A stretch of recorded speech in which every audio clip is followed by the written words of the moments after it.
Hey everybody, this is Dan from SoCal Creature. In this episode, I'm going to be checking out the Old L.A. Zoo and crashing a film shoot in the process. Then we're going to delve a little bit into the history of Griffith Park and ponder why in the year 2021, the city of L.A. still has anything named Griffith.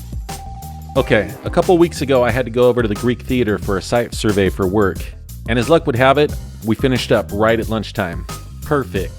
I knew that the Old L.A. Zoo was right on the other side of the hill from me, so I was going to grab some lunch and head over there for feeding time. I looked up a nearby Mexican food restaurant that had great reviews called Yucas. Then I rushed around the hill to the north side of Griffith Park where the old zoo is located to try and eat my food before it got cold. Unfortunately, when I pulled in the parking lot, I realized that there was a movie shoot going on and they were blocking the road between me and the old zoo. I'd never been to the old zoo before and I wasn't sure if there was another way around. But I did know I had a hot date with a taco that I was reluctant to give up on. So I decided I was going to try and go through. If you ever find yourself in a similar situation, here's a couple tips that will help increase your odds of a safe passage. Number 1, walk with purpose. There's somewhere you need to be, and that's inside. Number 2, avoid eye contact with security. You barely even notice their existence because you're totally supposed to be there, right? And number 3 is blend in. I happened to be wearing a black shirt and I was carrying a tripod, so I was in like Flynn. Now let's get back to the important stuff, my picnic. I ordered the carnitas torta, which was a little bit on the smaller side, but oh, it was so good.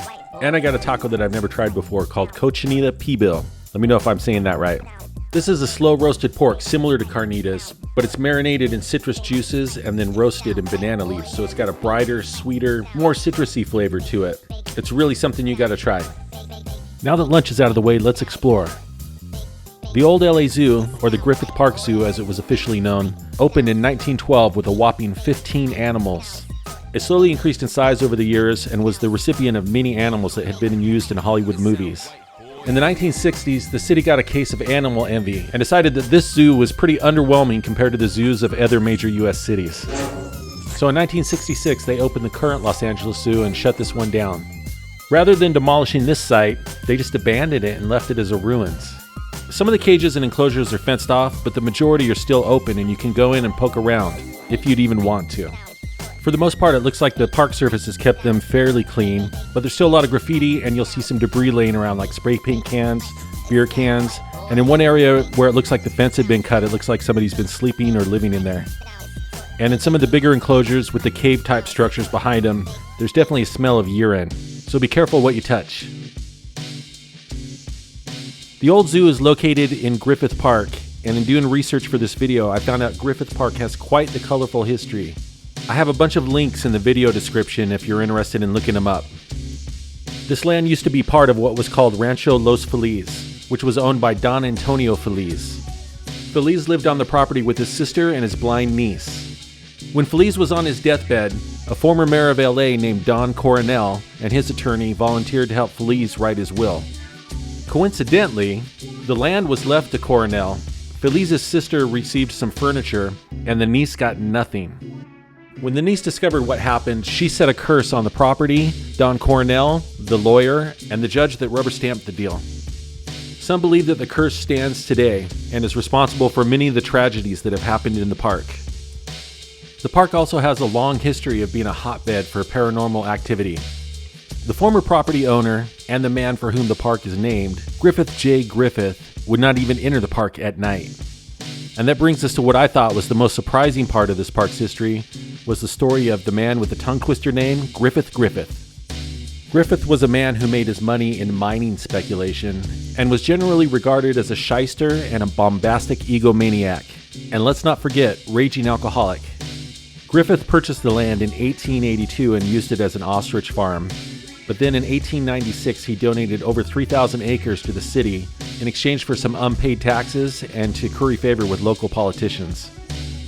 Although Griffith was generally not liked, his extreme wealth allowed him to buy his way into affluent circles in Los Angeles, where he met his future wife, Christina Mesmer. Mesmer was part of a wealthy family and was due a large inheritance, which Griffith definitely wanted to get his hands on.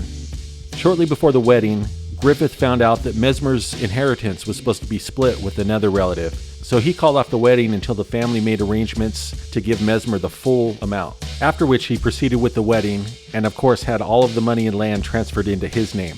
And here's where it gets crazy.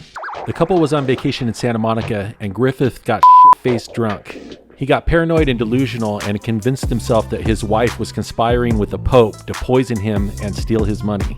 So he pulled out a gun, forced her onto her knees, and shot her in the face. Luckily, she jerked her head just in time, and the bullet only passed through her eye socket, and she was able to get up and run and jump out of a third-story window, and an awning on the first floor broke her fall. She suffered a broken arm and lost her eye, but she survived. Griffith was found guilty and sentenced to a whopping 2 years in San Quentin. After he was convicted, Mesmer filed for divorce. The judge granted the divorce in 4.5 minutes, which is apparently still to this day the fastest divorce in the city of LA. It kind of just blows my mind that some of the most famous landmarks in LA are named after an attempted murderer who shot his wife in the face. I know that having a lot of money can buy a lot of selective memory, but I can't see something like that flying today.